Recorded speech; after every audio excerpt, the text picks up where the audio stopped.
আসসালামু আলাইকুম ভিউয়ার্স, আমি মোহাম্মদ ফাহিম হোসেন। তো আজকে আমি আমার ছাগলের বাচ্চাগুলোকে আবার পুনরায় কৃমির ডোজ করব। দেখা যেতেছে এর আগে আমি কৃমির ডোজের নামটা বলা হয় না। গতবার আমি ইউজ করছিলাম অ্যালবেন্ডাজল হেলমেক্স ওষুধ, আর এইবার আমি ইউজ করব লিভামিসল আর ট্রাইক্লাবেন্ডাজল। এটা অ্যালটিজল, এটা 20 কেজিতে 40 কেজিতে একটা, এই হিসাবে যেহেতু আমার সবগুলো বাচ্চাই মোটামুটি 10 কেজি বা 8 কেজি, তো আমি ওই পরিমাপে নিয়ে নিছি। আর পাশাপাশি দেখা যেতেছে যে আমার এই যে এই ছাগলটা কিছুদিন আগে বাচ্চা দিচ্ছে, এটা 1 মাস হয় বাচ্চা দিচ্ছে। যেহেতু 1 মাস হয়ে গেছে, তার জন্য এটাকে কৃমির ডোজ দিয়ে দিব। এটাকে দিব অ্যালবেন্ডাজল 40 কেজিতে একটা হিসাবে। এটার লাইভ ওয়েট আছে 36 কেজি, এই জন্য একটু ওষুধ ফেলে দিছি, বাকিটা দিয়ে দিব এটাকে।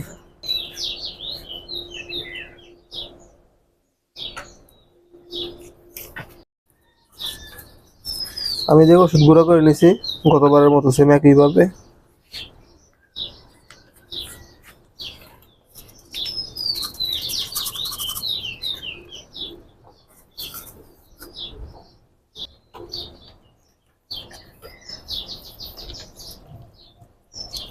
ও ভালো না, ভালো না, ভালো না, ভালো না। দেখেন,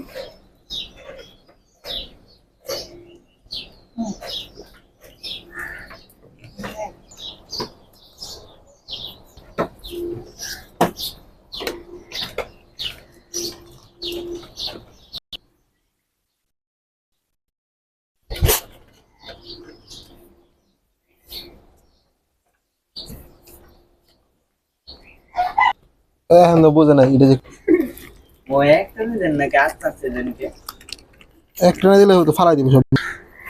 সবগুলো বাচ্চাকে এখন কৃমির ডোজ দেওয়া শেষ, এই বড়টাকেও দেওয়া শেষ। আসলে এখন তো প্রায় ফজরের পর পর দেখা যেতেছে যে একটু অন্ধকার হয়েছে, ভিডিওটা পুরোপুরি ক্লিয়ার হয়নি। সবাই দোয়া করবেন আমার ছাগলের বাচ্চাগুলোর জন্য।